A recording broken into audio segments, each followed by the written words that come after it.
Hello, welcome to PlayStation Access. My name's Nath, and welcome back to the Tuesday Checklist. Every Tuesday, the Access team takes inspiration from a recent or upcoming release to start a conversation about some of our favourite games. We've been spending some quality time with Crash Bandicoot's Sane Trilogy this week, and by quality time, I mean I got so angry I almost ate a desk, which got us thinking about gaming moments so tough we genuinely thought we'd be stuck on them forever. Tell us more about Crash, Rob. A moment that I thought I would never ever get past was the final boss of Crash Bandicoot 3 Warped. At this point in my life, the only PlayStation I owned was the one that my dad had bought me for Christmas, and that was at his house.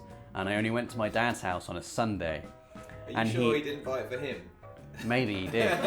And he was really strict about how many hours I was allowed to play the PlayStation as well. So I'd arrive at my dad's house maybe like 10 o'clock in the morning. At lunchtime, which was like 1 o'clock, that was it. That was my game time. So I had 3 hours a week of playing this. And it had taken ages, literally months, to get through Crash Bandicoot 3 Warped. You know that phrase, a month of Sundays? It was multiple months of Sundays of not beating Cortex. And I remember distinctly, he's on this like little hover ship and he's just chucking bombs at you in this tiny little arena, and you have to avoid the bombs.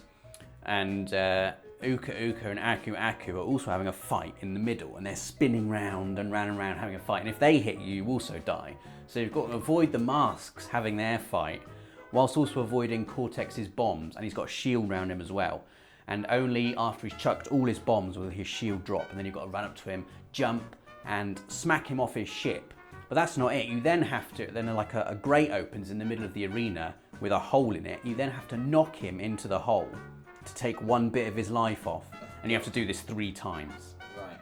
I think this is where my game rage can be traced back to, is this boss fight. I have bad gaming rage, and I remember it being born here, and my dad just being furious with me just all the time, just screaming at the top of my voice. I could not do this boss, and whenever I just let my emotions get the better of me and I'd scream, I'd just have the PlayStation just cut off then. It's like, right, no more PlayStation for you today then.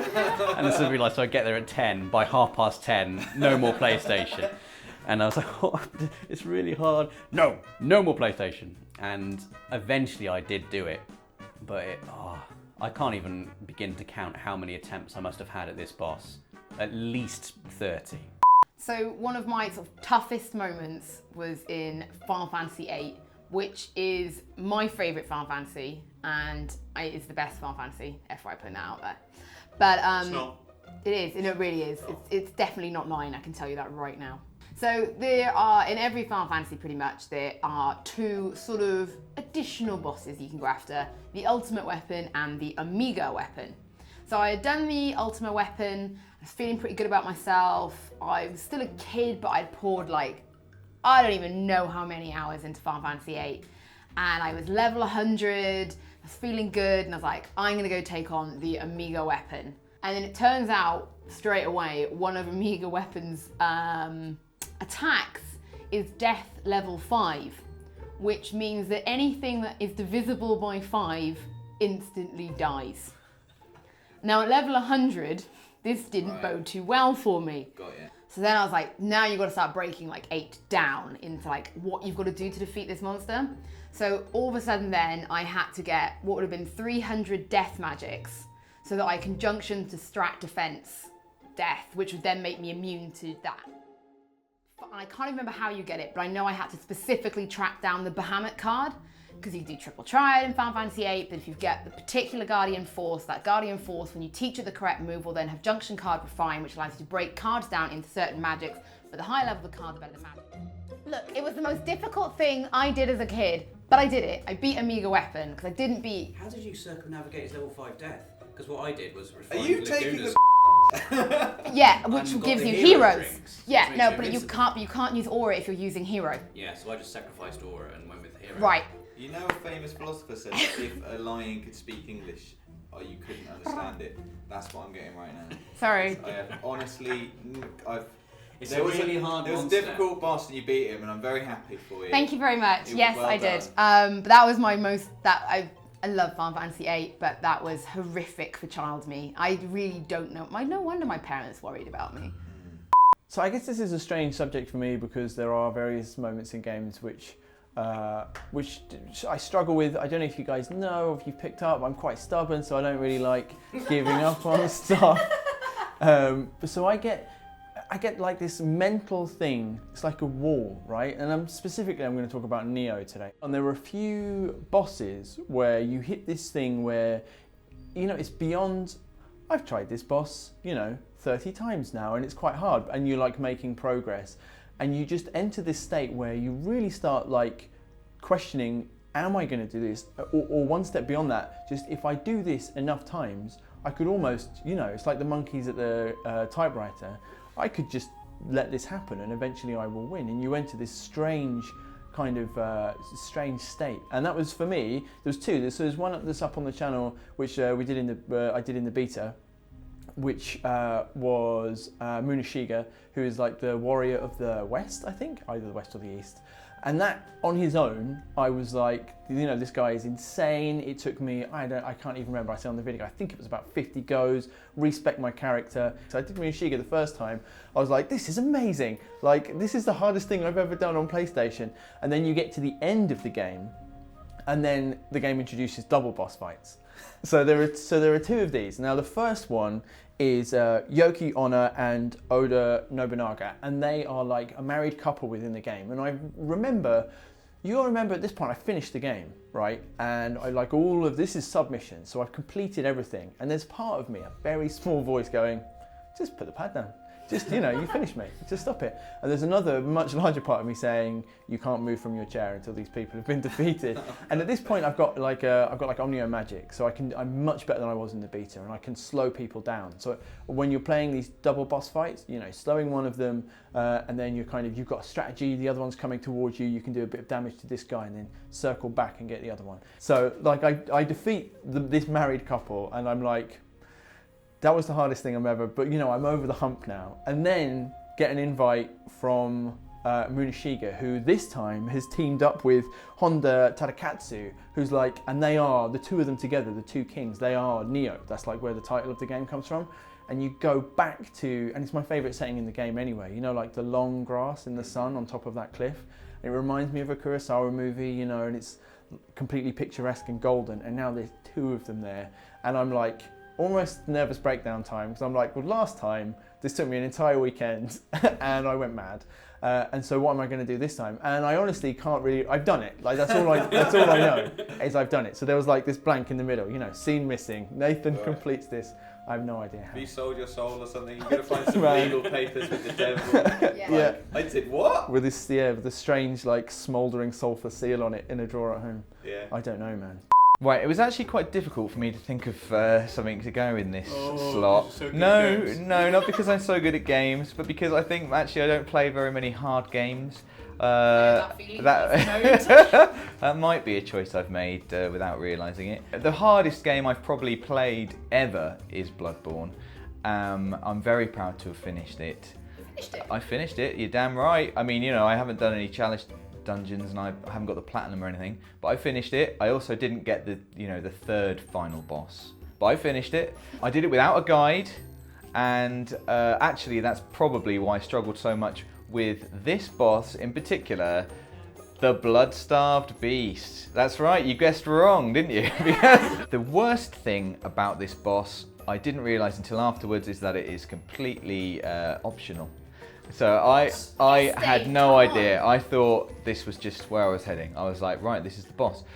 I didn't realise that you could just summon AI to help you. Apparently Alfred will help you if you summon. And my internet connection at home is so bad that I couldn't summon anyone to help me at all. So I had to do this completely by myself. I'd struggled with this for like maybe 3 nights in a row, like 3 nights of a few hours. I remember on the 4th night, I was going to my friend Dan's house. Dan, who works with us now, and we were going to watch a film, and for some reason, I don't really know why I did this, I knew I was going to stay over at Dan's house. I thought it was okay for me just to take my Bloodborne disc. He has a PS4, I knew he wasn't playing it, but I thought, I'll take my Bloodborne disc, I'll upload my cloud save, and maybe I'll have a little go over there. And we watched the movie, went to bed sort of around midnight, something like that. And I think I woke up, I'm not going to say for sure that I set an alarm, but I definitely woke up about 7 on a Saturday morning. And Dan was, would you believe it, still asleep at that time. What am I going to do? A guest in his house at 7 a.m. Maybe I'll just install Bloodborne and try and finally do this beast. I remember Dan came downstairs at maybe like 8:30. I was still hacking away at the Bloodstaff beast. He was like, do you want a cup of tea? And I was aware of like how rude I was being to be in someone else's house. But I also was like, I was making some progress. I think I was giving him one-word answers whilst he was like making a cup of tea, and I did it, and it was amazing. And then I was also very aware that I was in someone else's house. I obviously felt like $1 million and wanted to maybe snap my DualShock and punch his TV a bit, but then I was as he was like handing me a nice cup of tea that he'd made me, I realised that I really couldn't do that. So I think I had to it was like an amazing time when I was like, and also Dan didn't play Bloodborne, and so I was trying to explain to him how this was amazing, and he was just like, he's very laid back anyway, it's just like, that's great, well done.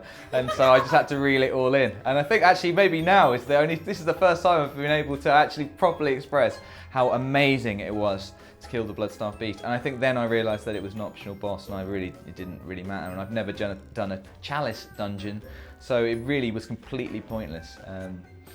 You never came round again. I never came round. I was never invited back. Would you believe it? But always take your games with you to friend's house.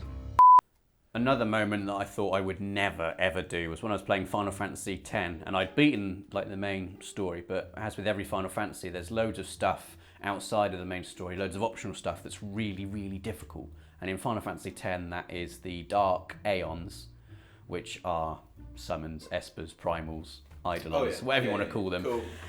They are like evil, twisted versions of the ones you have on your team. And they're really, really powerful. To have any chance of beating them, you have to unlock everyone's celestial weapons, which are like the ultimate weapons for each character. But just finding those celestial weapons is not enough. You have to then unlock the power of those celestial weapons by finding 2 specific items for each person. 7 people are in your team on Final Fantasy X, so that means you have to find 14 specific items. And each of those items is really difficult to find, and you have to do a really annoyingly difficult trial. Like for one of them, you have to dodge 200 lightning bolts in a row, and that is lightning. You have to dodge lightning, and you have to have 1 second reflexes 200 times in a row, and you can't leave the area. But that's not even it. The one I'm talking about is for Tidus, to get the sigil for his, you have to complete a chocobo race in 0 seconds. Right. Bearing in mind it takes about a minute to do this race. Well, I've spotted a problem. Yeah, and the problem is obviously how do you do it in 0 seconds? The way you do it is there are balloons on the course, and every time you hit a balloon, it minuses, like, I can't remember the exact amount of time it takes away, but it takes time away. Right, got you. But there are also birds flying at you. When their bird hits you, it just smacks you and it stuns you, and you're like, oh, like that for a good couple of seconds, and so you lose time. And the controls are a bit awkward. It's not like just smoothly controlling this thing. This thing is running forward at all times. You have no control over that. You have to just kind of steer it. Yeah. And it's so difficult. Again, months and months and months. And it got to the point where I just like, well, I'm not going to beat the Dark Aeons in Final Fantasy X because I can't finish this chocobo race in 0 seconds. Yeah. Oh man. But you did. It makes me furious thinking about it now. I did it in the end, yeah. Have I misjudged you, Rob? Because I think that the Rob of today would have given up. Oh well, totally both would have of given these up, yeah. things that you've talked about. Absolutely would have given up. So back in the day, you did have more. Well, it's like what you were determination. talking about. Maybe more determination, certainly more free time, but also with only a couple of I didn't have my own money back then. I was still depending on my parents to buy me video games when it was my birthday and Christmas, which for me is the same day. So I get games once a year, and I had Final Fantasy X. It was the game I got with my PS2. I was bought a PS2 and Final Fantasy X. Yeah. So that was that. So one of the other toughest moments is from a little game called Destiny, which I put a lot of time into. It's actually one of those things that now is not difficult, and in retrospect, it's hilarious because people are now doing it solo. If you go onto YouTube, people have done this solo. And it is the Vault of Glass raid. Now, there's a lot of nods from everyone in this room who's like, yeah. Specifically though, there are 2 points in this raid that in hindsight, I really can't believe we got past. First being oracles. So the idea is you get into the vault, that's fine, and you have a boss and you start taking the boss's health down, and then the boss sort of comes back, but it's doing these things called oracles, and they're like balls of light that appear, but you have to take these oracles down super quick. Otherwise, it's a wipe, and that's just it, it's a wipe. So these oracles come up and they have this ding, ding, and like all you hear on chat is, where's the oracle, where's the oracle?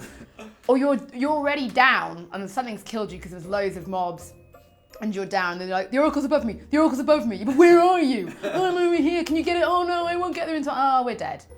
And it was just, and I mean for months, my life was just ding, ding, ding, and no one was like communicating. Everyone was just mad, and like you try to position people at certain points and you get through it, and then you reach what is probably my least favourite thing in Destiny in both raids, jumping puzzles. Yeah, I was going to say this if you didn't say it. Jumping puzzles can do one. The jumping puzzle in Vault of Glass is disappearing platforms. So not only do you have to find your way down, but you've got no time to think about it because the platform you're on is about to disappear and you're going to fall to your death. And it's horrific, and you think you're going in the right direction, and then you land, and then you make that screaming noise as you've landed, and you go, and then you're wiped. Seriously, Vault of Glass can, there's so much about Vault of Glass can do one. I can't wait for Destiny 2's raid. That and the other game I had at the time was originally was Tomb Raider 3, and I just sucked badly at that. Like, all I remember of Tomb Raider 3 is at the opening levels you slide down this hill, jump over a spike, and there's a monkey at the bottom. I shot the monkey, and then that's it. That's as far as I got into Tomb Raider 3, and it was just in there, I just didn't know where to go. Like, I didn't get stuck on anything, it was just, well, now where do I go? And there's just a few areas, there's a waterfall in one area, I swam about in that, just, I don't know. And my dad traded that in because I just couldn't do it.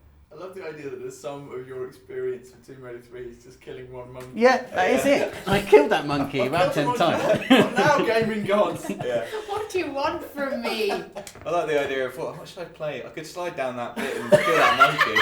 Pop it in. It's good for 5 minutes. Take a break. I'm gonna slide down. I did do that. Yeah, I like it's That good for 5 waterfall minutes. was nice. Yeah, that'll cheer me up for 5 minutes. But now after- back to Nioh Cortex. After I finished Crash Bandicoot 3, I then got Metal Gear Solid. So then that happened. It was your origin story. Yeah.